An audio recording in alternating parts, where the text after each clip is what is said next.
welcome back to Hemisphere. So, I want to talk about three athletes in this part of the show. The Beijing Games were very contentious politically and socially just because of the political tension between the United States of America and China. There were three athletes that were kind of caught in the swirl of a lot of this international tension for different reasons. And I'm going to get into them individually in a little bit. I just wanted to start off by saying I didn't watch the games. It wasn't a political decision or anything like that. I just didn't have the time nor energy. And so I was busy doing everything but watching the Olympics this year. But I did catch bits and pieces of big stories that were coming out from Beijing regarding the games. A big issue at the Beijing Games was the issue of loyalty. And I mean, that's the whole point of the games, right? Look at the amazing things I can do with my body, and I do it all for the glory of my country. That's the point, right? So, that part of it is not surprising or not like a big deal. But for me, I was born and raised in Zimbabwe, which is a country in Southern Africa. It's not South Africa. It's not Nigeria either, no. So I was born, and I'm saying that for a reason because I've had situations where I will be speaking, people notice that I sound how I sound, and it's not like how other people sound, and then that forces the question, where are you from? And I'll say Zimbabwe. And they're like, oh, you mean like Kenya? Is that No, not at all. So that's why I say that. The three athletes that I would like to talk about are namely Nathan Chen, Zhu Yi, and Eileen Gu. They're all three of them are American-born, American-trained athletes that are of Chinese descent. So Nathan Chen, a figure skater, he represented Team USA, and Eileen Gu, a free skier, and Zhu Yi, a figure skater, born in America, trained in America, but they represented Team China. And we have very, very, very different lives. Like, I'm not sitting here trying to put myself in a conversation with these three athletes and saying, I get it, we're the same. But there are things that, as a person who was born elsewhere and lives now, the issue of loyalty and allegiance comes up in specific ways. And there were things that happened around these three athletes that I just want to talk about for a little bit, if you'll let me. Of course you'll let me. It's a podcast. Like, you can't stop. I mean, you can. Don't stop listening. I was born in Zimbabwe. I live here now. It's a very specific feeling being of two worlds. And I'm doing finger quotes here because that seems very grand and fantastic for what, like, I was born in one part of this world and now I live somewhere else. It's barely two worlds, but it almost is like the differences, some of the just the ways of being are very different. It might as well be two worlds, right?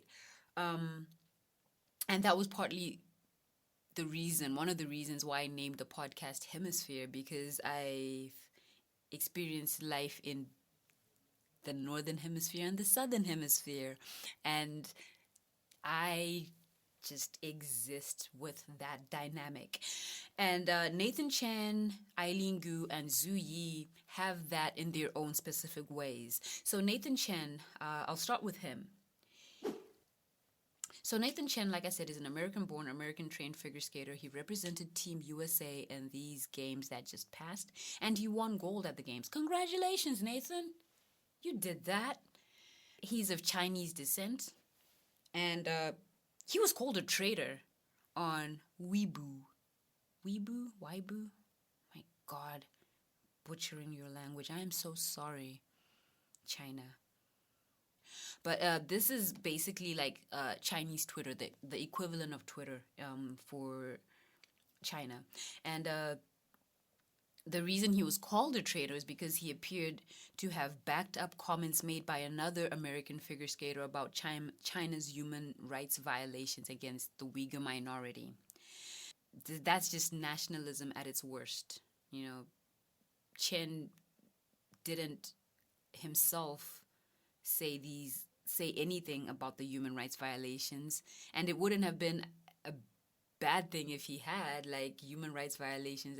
That's terrible. Like, nationalism at its worst will have people excusing inexcusable things, and pointing out harm or damage or things that a country or a place, a leader is doing wrong is not unpatriotic. But in these times we live in, like, that's pretty much what it is.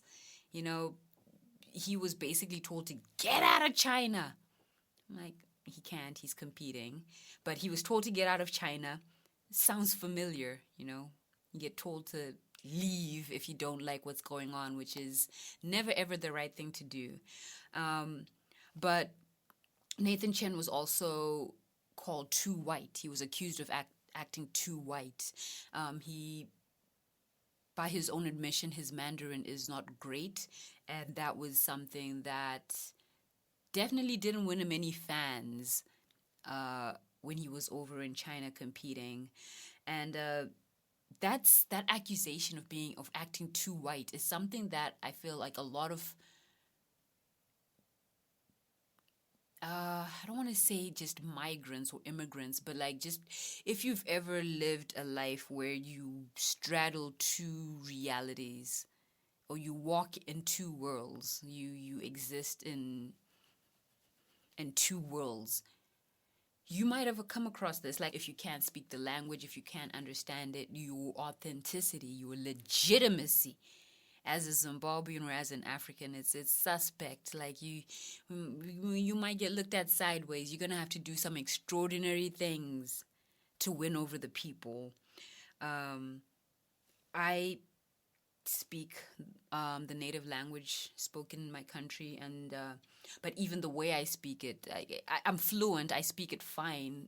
Anybody who speaks Shona, which is the language that my mother tongue, I guess, to just keep it simple, I speak it fluently. But like, even some people might think that, but even some people might accuse me of acting too white, just because I also speak English. Like, it becomes very quickly a matter that it quickly becomes an issue that descends into like class, like a class argument. For me, I'm not saying for Nathan Chen. Like, and this is gonna be an interesting episode because there are things that I relate to while being far, far, far, far, far, far away from having Chinese ancestry. But like, language is more than just words. At first it was. Like, at the very beginning of our species, having a consistent and common language was just a way to communicate.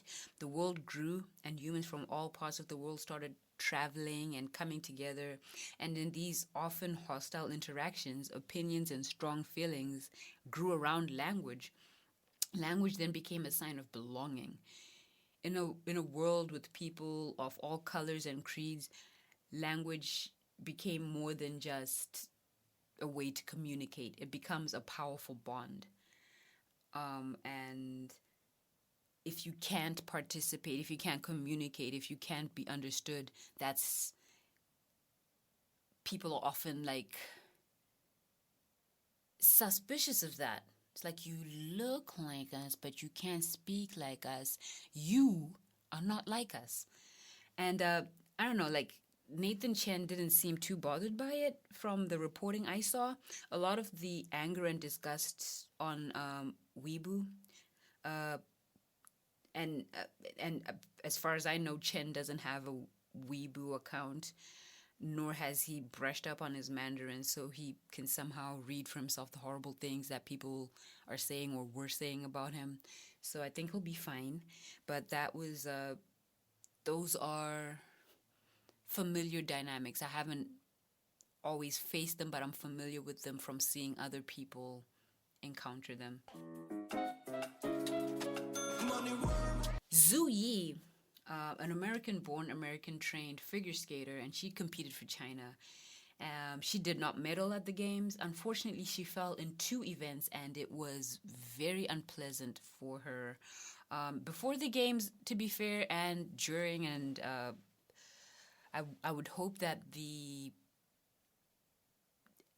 ugliness has died down since the games, but I also haven't been like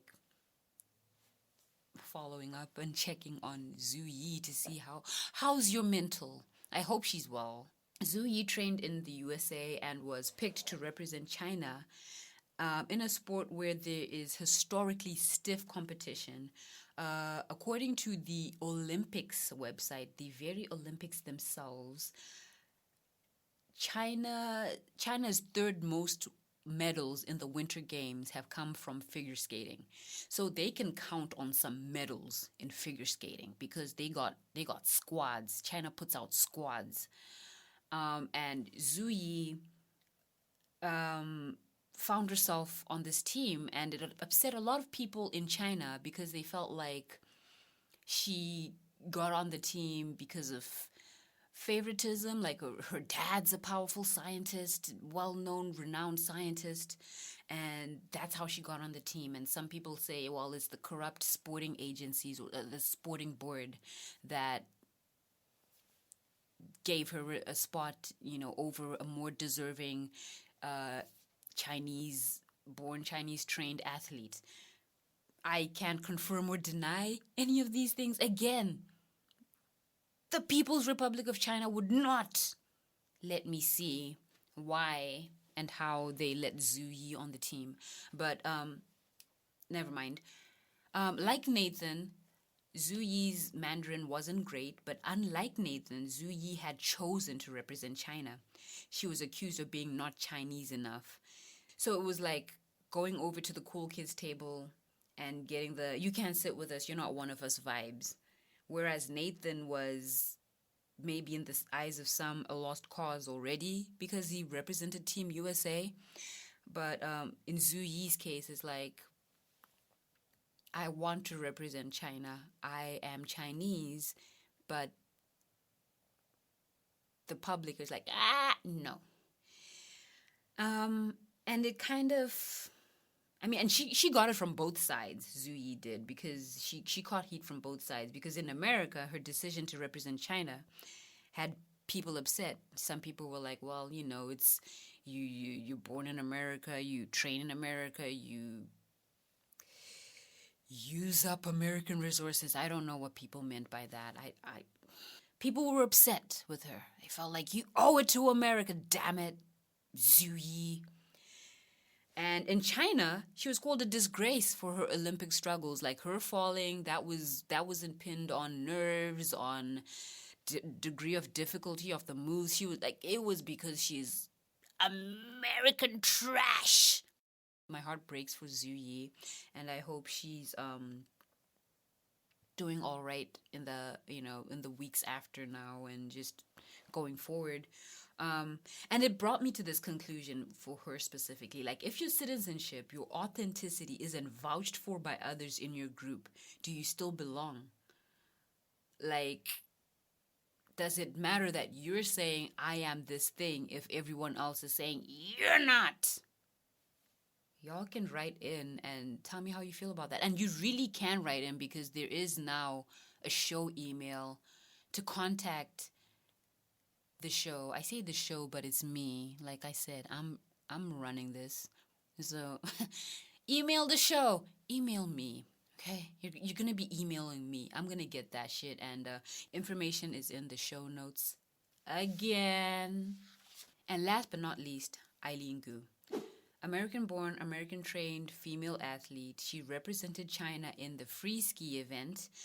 And already her dynamics were very different from Zhu Yi. Other than the fact that they're both female athletes born and raised in America, trained in America, representing China, that's where the similarities end. Their trajectories and their stories went so different. Just initially, the differences jump out at you like an out of control bobsled. Okay, so Zhu Yi's competing in figure skating, which again it's a sport that's been dominated by strong Chinese teams for a long time. They can count on some medals in figure skating. It's a top event for them. And on the other hand, Eileen Gu is she's a free skier. She represented China in free ski, and the Beijing Games were the very first Winter Games where this event took place. So there was no history to go up against. There was not a ton of competition as far as like other Chinese athletes vying for spots to represent in the free ski event. So she could just go in there and do her thing. And do her thing she did. She medaled, she got a gold, and it broke the internet. She was just adored. It was just an outpouring of love and adoration, and people loved her. People loved her. Also, what Eileen Gu had working for her was she spoke Mandarin very well, which, as we've learned from Chen and Zhu Yi, not speaking Mandarin is a big no-no if you're trying to link up and call yourself Chinese. And Nathan, to be fair, wasn't. Zhu Yi was. And so Eileen Gu spoke Mandarin well, which definitely won her even more adoration and support. Throw in the fact that she was warm and engaging and successful in all these different areas. She's a stellar athlete, top student, and a model, beautiful young woman. Is she even a woman yet? I think she's still a young girl. So she just had a glorious, just a wonderful like experience, Olympic experience. But, we are an image-driven society. You can be great just on an individual level, like you're just talented and capable, but it's a bigger boost if you look good. And Eileen Gu is supremely talented. She won gold at the first ever free ski event at the Olympics. Your face has nothing to do with that. Like, you just sick on them skis, girl. And but it was really curious to see the conversations that were happening around Eileen Gu's looks. Her mother is Chinese. I couldn't find information about her dad, and I didn't want to be gross because there's always like the grossness. I guess I'm going to get to it. I'm going to get to the grossness. I got this from CNN, and I'm just going to read it off.